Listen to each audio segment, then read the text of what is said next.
오늘의 키워드를 알아볼까요? 글로벌 ESG 이니셔티브란 산업계 및 자본시장의 ESG 확산 전파하기 위해 설립되고 있으며 특히 유엔 산하기구는 사회적 책임, 지속 가능성, ESG 가치를 창출하기 위해 준수해야 할 원칙을 제시하고 있습니다. 유럽연합의 기업 지속 가능성 실사 지침에서 특정 규모 이상 이유 및 역외 기업을 대상으로 공급망 내 인권 환경 실사를 실시하고 그 결과에 대한 공시를 의무화해야 한다고 명시되어 있습니다. 글로벌 이니셔티브는 산업계 및 자본시장에 ESG 확산하고 전파하기 위해 설립되고 있으며 특히 유엔 산하기구는 사회적 책임, 지속 가능성, ESG 가치를 창출하기 위해 준수해야 할 원칙을 제시하고 있습니다.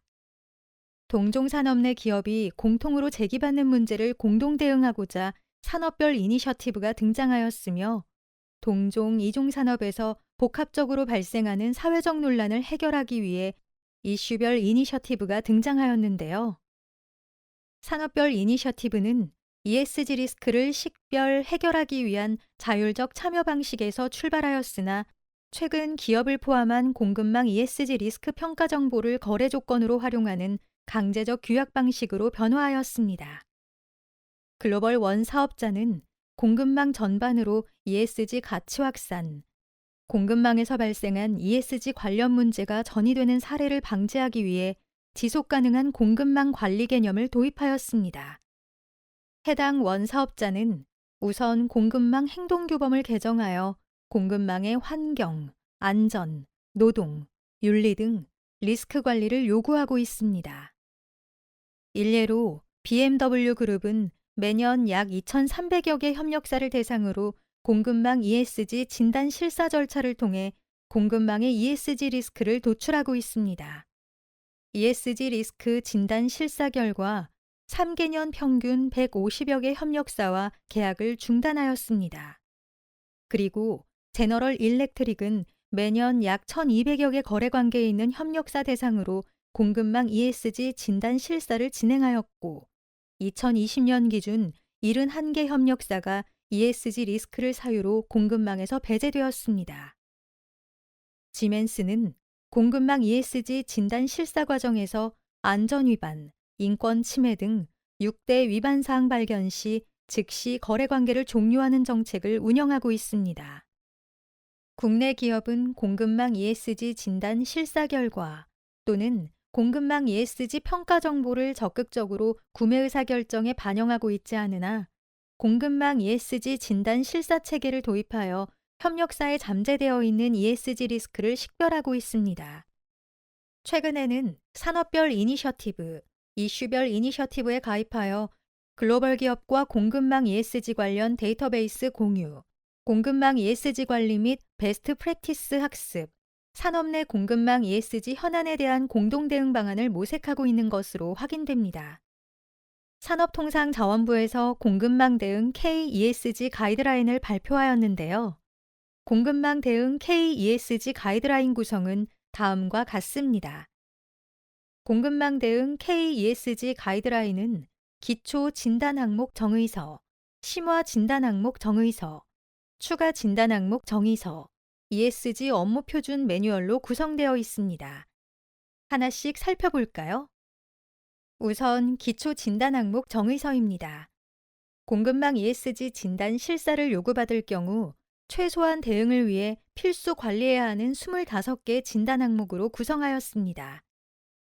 공급망 실사 지표 공동 진단 항목에는 국내외 주요 기업의 공급망 행동규범과 산업 이니셔티브의 실사 가이드라인 등을 종합 분석하여 공동지표를 핵심 진단 항목으로 반영하였습니다.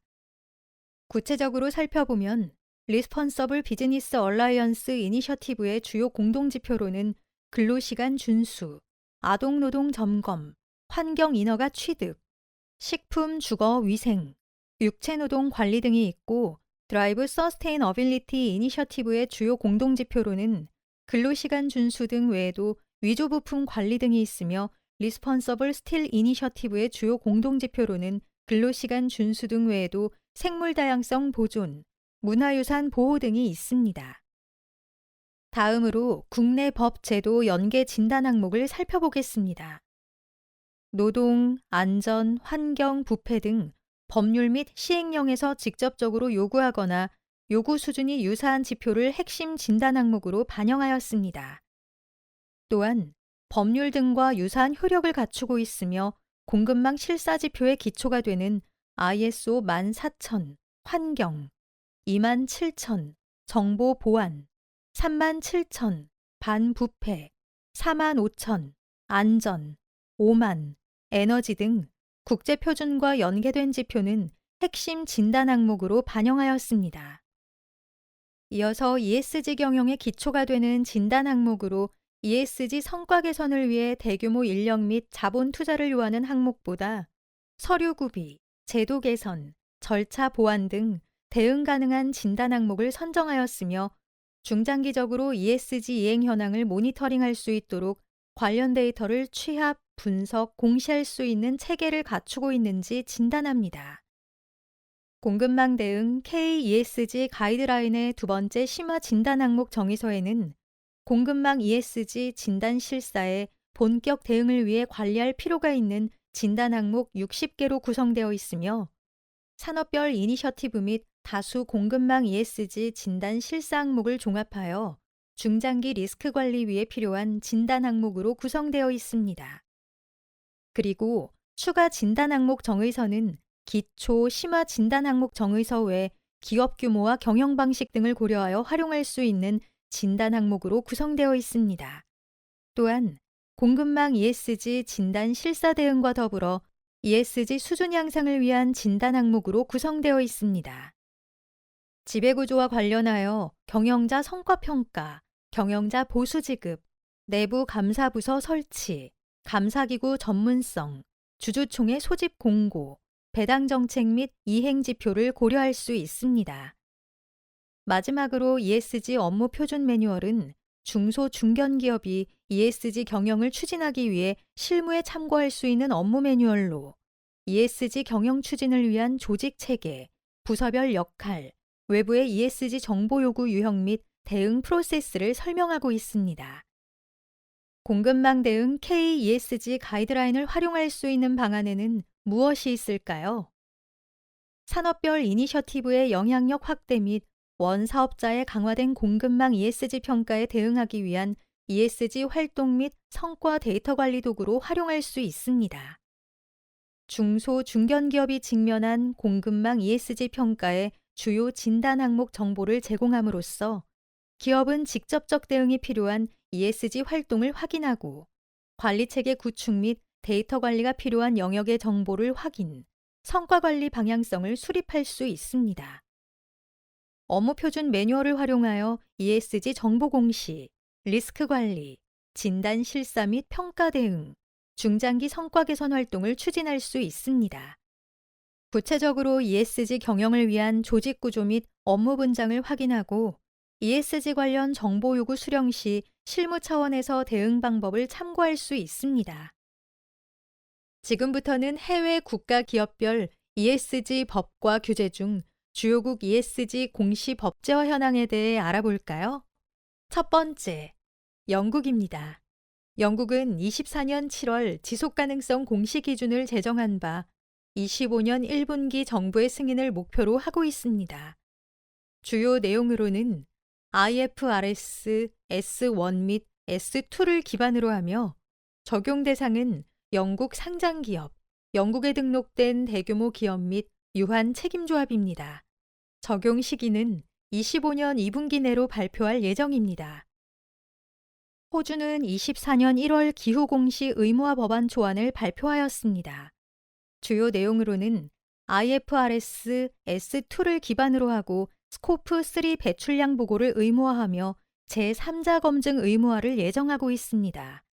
구체적으로 스코프 1, 2 배출량에 대한 합리적 확신 수준의 검증에서 시작하여 단계적 도입할 예정입니다.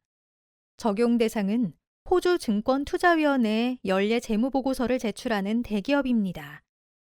구체적으로 상장, 비상장 기업, 금융기관, 자산 소유자, NGER 액트에 따른 보고 의무가 적용되는 법인이 이에 해당합니다. 그리고 적용 시기는 기업 규모에 따라 2024년 하반기부터 단계적으로 시행할 예정입니다. 이어서 싱가포르는 24년 2월 기후공시 의무화 로드맵을 확정 발표하였습니다. 주요 내용으로는 IFRS S2를 기반으로 하고 스코프 3 배출량 보고를 의무화하며 스코프 1, 2 배출량에 대하여 제한적 확신 수준의 검증을 필요로 합니다. 적용 대상은 싱가포르 상장기업 및 FY 2027년 기준 연간 매출 10억 싱가포르 달러 이상, 총 자산 5억 싱가포르 달러 이상의 비상장 기업입니다. 적용 시기는 기업 규모에 따라 2026년 공시부터 단계적으로 시행할 예정입니다.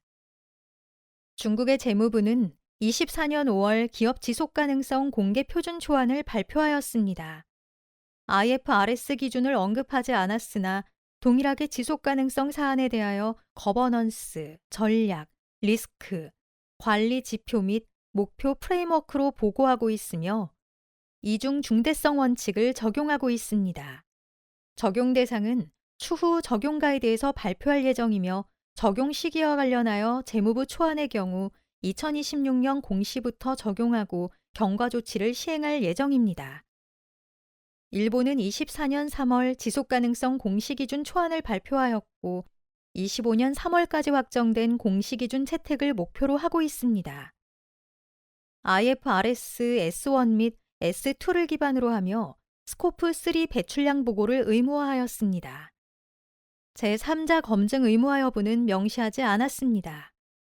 적용 대상은 미정이나 도쿄 증권거래소 최상위 시장에 해당하는 프라임 상장기업부터 적용하는 것을 검토하고 있습니다.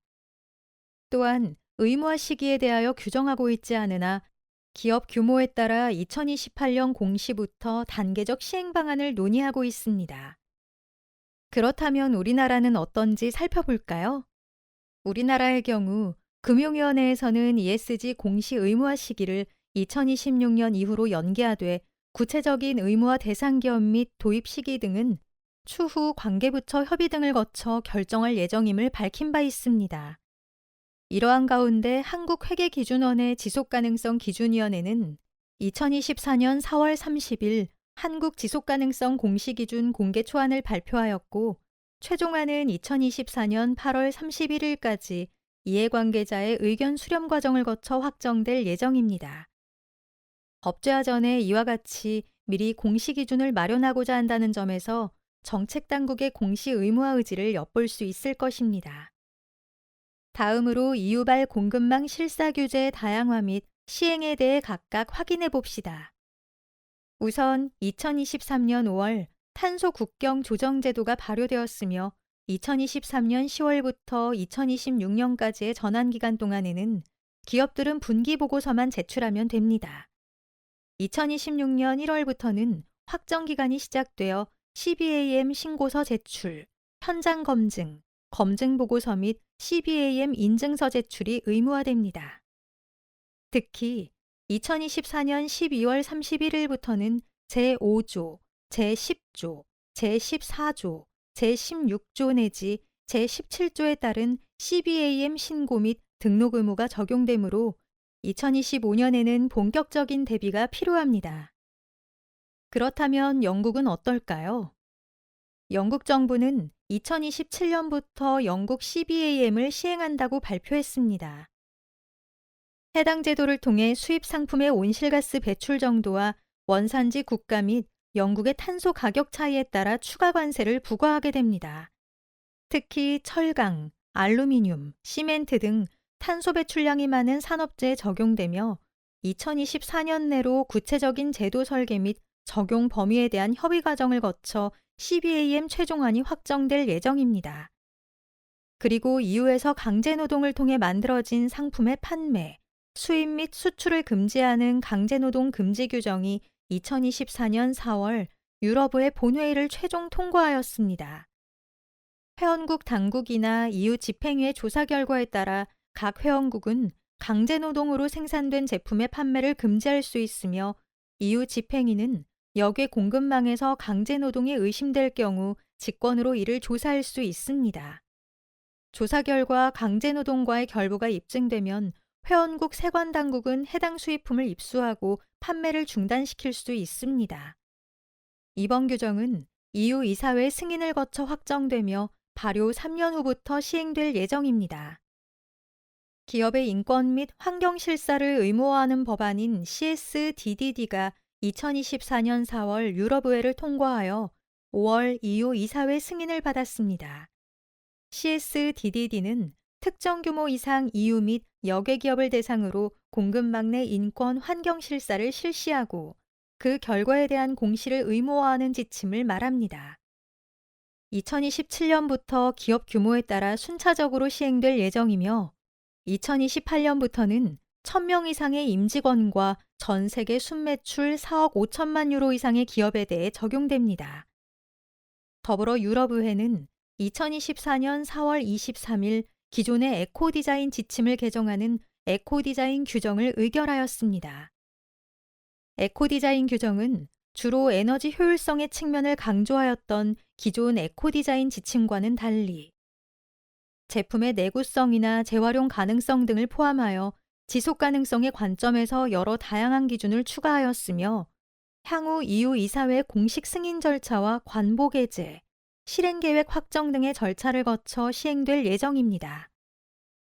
마지막으로 EUDR에 의한 공급망 실사 의무 역시 2024년 12월부터 시행될 예정입니다.